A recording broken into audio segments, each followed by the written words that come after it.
Okay, you should print out the first few pages. I think I've got it written down exactly which ones in your Rumbaugh style manual. What you're actually going to do is you're going to download this entire document and keep it on your desktop until we have worked our way through it. The reason for this is if you don't, and you try to just print out the documents from the Google file, then they will turn out wonky, and that would be very sad. So here is the first, the title page. Isn't that beautiful? Yep. Okay. And then here is your table of contents, and there are 10 rules for having great style. And the beautiful news is you truly can master these rules. William Zinsser, who's a big, huge, hairy deal on style, has a quote, and it is, "Good writing is lean and confident." Well, I'm going to help you get there. We're all going to work to get there. I need to get there more. So here is the first page that you should be writing on, and this is what the title looks like at top. So the first tip, I know that you're waiting with bated breath, is concise. And concise means brief. Here's the real deal, is you want your sentences to work super hard, and you want them to say a lot or communicate a lot. Actually, that's a bad choice. Say or communicate tons with few words. Okay, so how do you do this? Well, one thing is you avoid repetition of words or ideas. Once you say it, you don't need to keep saying it. And then the second thing is you avoid empty filler words that add zero value. So here's zero value. And this is the list that I'm going to hold you to, but it's not the entire list. So but I'm not going to grade you against those probably. We'll see. I don't know. So here is a whole slew of them. You know, it is, there is, all that kind of stuff. So instead of saying something like it was avoidable, I have no idea what that means. It was avoidable. Instead of saying that, be specific and clear. The argument was avoidable. All right, instead of saying words like stuff and things and kind of or sort of, those are all like, what in the world do you mean by that? Get specific. Use clear words. Instead of using the term in order to, just get rid of in order and just say the simple to. It'll work almost every time. Also, when you use that frequently, you don't need it and you can just get rid of it. These words are empty filler words. They are often used, but be more muscular in your writing. So instead of saying the trip was really long, you could say we traveled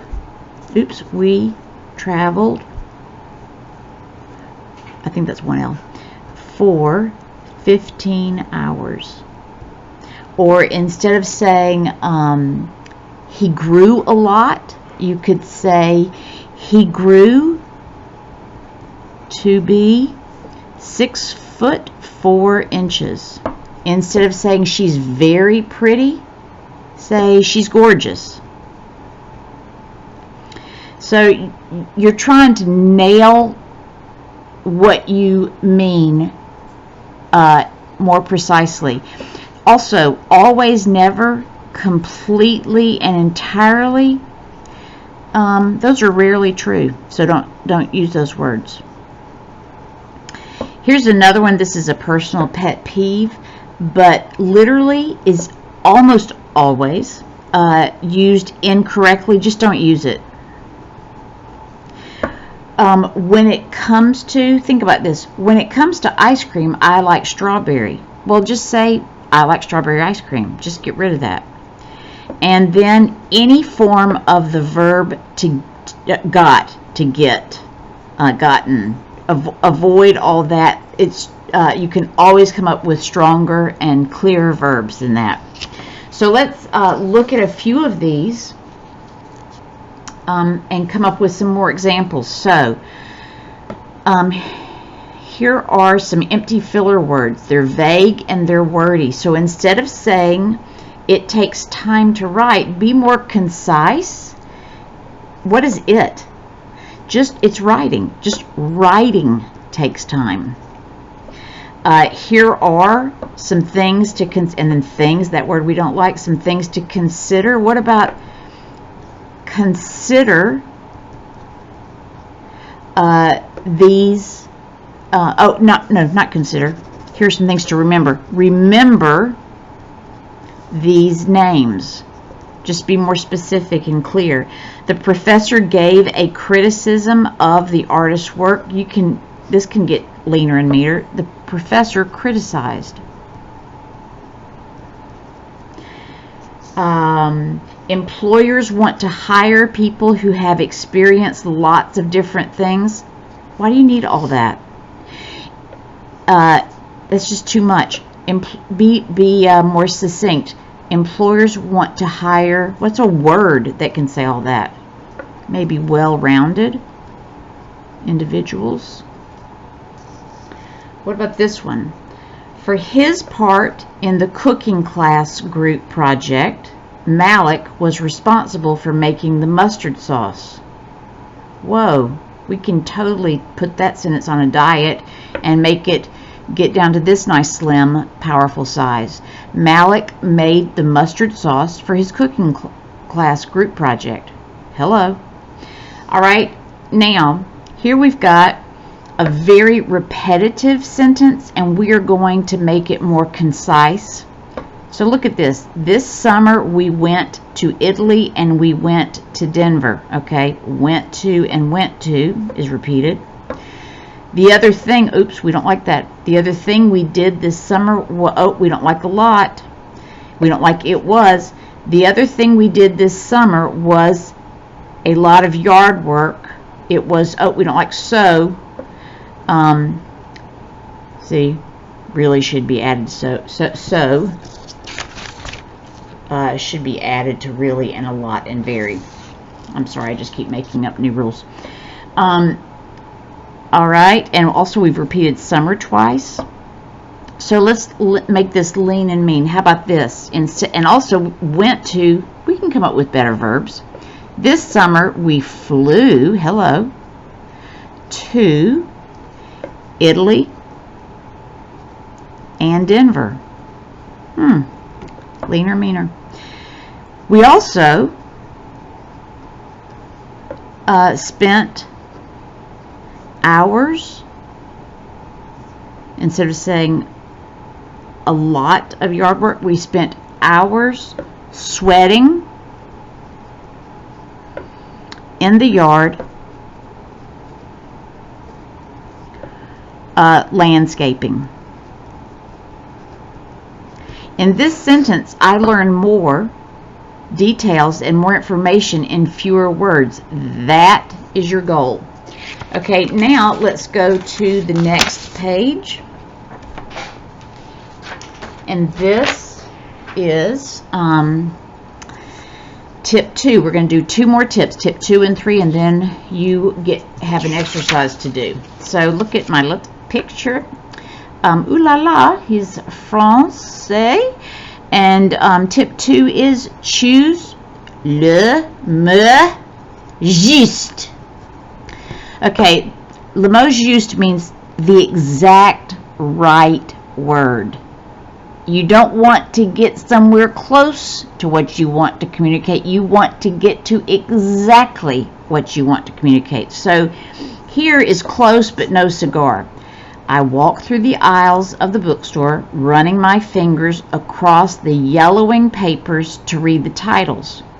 Now, there's something in here. I don't know if you've caught it, you little smarty britches, but there's something in here that doesn't quite work. Would she be running her fingers across while she's walking down the aisles, yellowing papers to read the titles? That's not exactly right. That's not exactly what her experience would be. Instead, I walk through the aisles of the bookstore, running my fingers across the dusty spines. That's what she's looking at and touching when she walks down the aisle, is the dusty spines, not inside the book with the yellowing pages. So nail it. Okay, and then let's get to kapow. Okay, if you were to walk away with one tip out of the 10 and have it mastered, but of course you're going to master all 10, it would be this one, and it's so stinking easy to do. It takes a little work, but you know, whatever. Employ powerful verbs in active kapow voice. So here's some wimpy verbs. She is blogging. Move, she said. She is blogging. Move. Oh, no, move is okay. Said is boring. The squirrel ran across the road. What if you just get rid of the helping verb, which makes this verb less interesting, and just write, she blogs? What if instead of saying the overused said, you write, move, she mutters? What if instead of saying ran, can you give a verb that captures more of the movement of a squirrel? What about the squirrel skittered across the road? And then passive voice. I'm hoping that you guys have studied this before, but here's a very fast and dirty explanation. When you use a verb in passive voice, the subject receives the action. Here's an example. In this sentence, dog is the subject, but the dog is petted, so the act of being petted is happening to the dog. Well, change it and make the owner the subject. The owner pets the happy dog on the head. That's just a much more powerful sentence with that dinky little change. Okay, now you're ready to go and do your craft work. Okay,